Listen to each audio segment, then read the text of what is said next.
ভাই, সব গুনাহ মানুষকে সঙ্গে সঙ্গে ধ্বংস করে না। কিছু গুনাহ আছে এমন যা মানুষকে ধীরে ধীরে শেষ করে দেয়। বাইরে থেকে কিছুই বোঝা যায় না।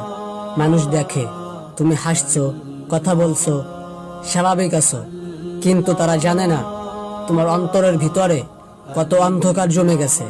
একটা গুনাহ, তারপর আরেকটা, তারপর আরেকটা, তারপর এমন এক সময় আসে মানুষ আর গুনাহকে গুনাহই মনে করে না।